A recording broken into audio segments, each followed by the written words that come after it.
Sylviane Raphaël, une Martiniquaise, qui va créer une école à Paris formant au BTS. La particularité de cette école, elle prépara donc au BTS en 1 an et non en 2 ans comme d'autres écoles. Sylviane Raphaël est au micro depuis Paris de François Thomas.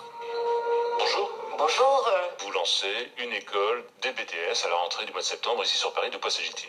Alors, je suis depuis 15 jours maintenant sur Paris, de retour du Brésil, avec des projets, un projet en particulier, donc celui de monter l'Institut IBTS, de formation au BTS en 1 an. Alors, vous en êtes la fondatrice avec votre époux et puis vous en êtes la directrice. Alors, quelle sera la spécificité de cet institut? Alors, c'est un institut de BTS en 1 an. Alors, en 1 an, ça ne veut pas dire qu'il va vous manquer une année. Au contraire, ça veut dire qu'en 1 an, au lieu de 2, vous préparez votre BTS. On vous envoie donc aux examens à Arcueil, à Villepinte, puisque tout se passe sur Paris. Donc, au mois de mai 2016, vous commencez votre BTS maintenant et vous êtes diplômé dès mai 2016. Est-ce qu'on peut dire que c'est une formule moins lourde que la formule des BTS fait en 2 ans, où il y a un contrat en alternance, où le jeune doit chercher aussi une entreprise pour l'embaucher, le payer pendant qu'il se forme? Là, vous demandez juste un stage obligatoire et vous validez. Alors, il y a un stage obligatoire, il y a une formation obligatoire. Alors, par rapport aux alternants, les élèves sont tout le temps à l'Institut, du lundi au vendredi. Le BTS, c'est quelque chose de très concret et c'est pour ça que les élèves viennent faire leur BTS. Donc, en faisant sur 1 an, ils sont ravis en général. Ça aide un peu la concentration, c'est ça que vous voulez dire? C'est-à-dire que c'est mieux d'apprendre sur une durée assez courte? Je crois que pour les esprits 20 ans, 25 ans, ils trouvent ça très bien. Alors, Sylviane Plocoste-Raphaël, vous avez le BTS un peu dans le sang, parce que vous-même, vous en avez fait. Oui, donc j'ai fait un BTS commerce international que j'ai adoré. J'ai fait une première année, allez, on en parle, une première année donc à l'université. Ça m'a appris plein de choses, mais pas les études.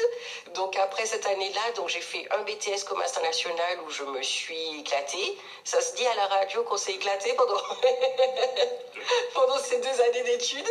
Et du coup, j'ai poursuivi par la suite. Donc j'ai fait une 3e année, un diplôme universitaire et après un master en management. Alors, votre vie professionnelle depuis une vingtaine d'années vous a conduit sur plusieurs horizons, plusieurs théâtres en Chine, au Brésil récemment.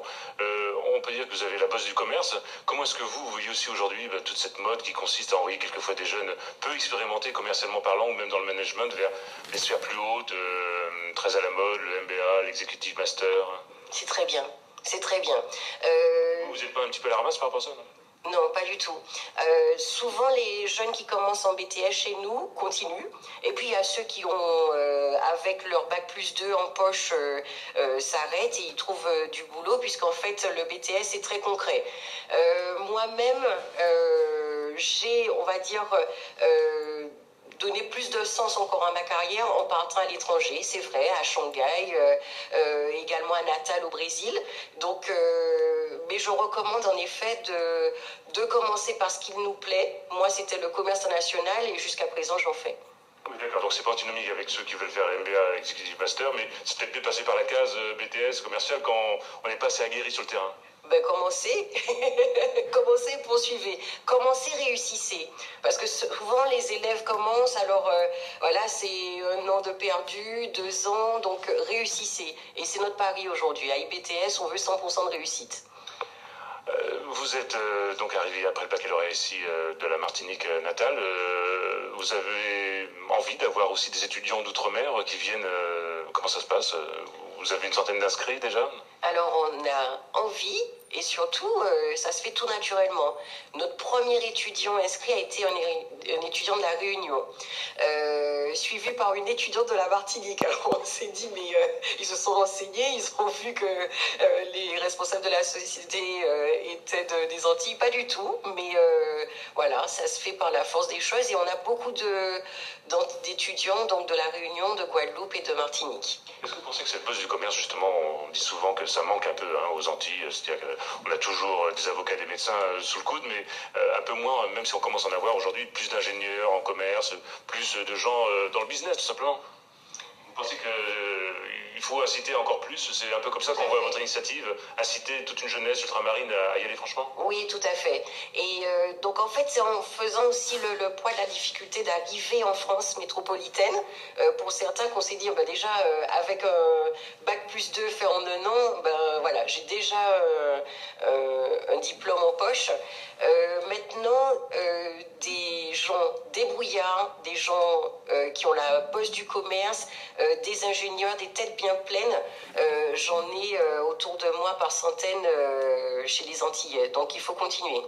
D'accord. Et il faut aussi inciter pour ceux qui sont les plus chanceux dans le commerce à venir vous voir, parce que vous donnez quoi, une petite touche particulière dans votre enseignement?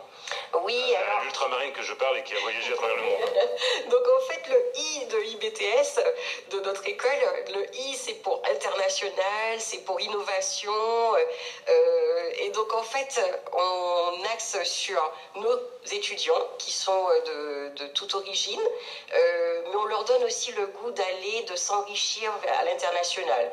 Et puis le I innovation, comme je vous disais, c'est parce qu'en fait on fait des cours aussi en utilisant les réseaux sociaux, en utilisant des applis sur iPhone, sur Android. Oui, Donc, ce sont des étudiants connectés, comme les profs aussi. Les profs ont quel profil? alors les profs, c'est 40, 50 ans. Ce sont essentiellement, on les appelle pas profs, on les appelle plutôt des formateurs. Et ce sont des gens qui sont souvent des professionnels dans la vie de tous les jours et qui viennent donner des cours 2, 3 heures, 4 heures et surtout interagissent beaucoup avec les étudiants. Oui, alors comme c'est vous qui les recrutez, vous leur demandez une petite touche supplémentaire parce que sur le papier, ils ont forcément les diplômes qu'il faut pour enseigner le droit, l'éco. Il faut être passionné. Chez nous, il faut être passionné, il faut que la formation soit ludique, soit intéressante. Il ne faut pas faire seulement des cours magistraux comme on peut en recevoir dans certains instituts. Là, il faut être passionné et transmettre cette passion. C'est ce qu'on recommande. Sylviane Clocoste, Raphaël, merci, puis bon courage pour la rentrée de septembre. Merci François, à bientôt. Sylviane Raphaël qui va donc créer une école de BTS à Paris, une martiniquaise d'origine.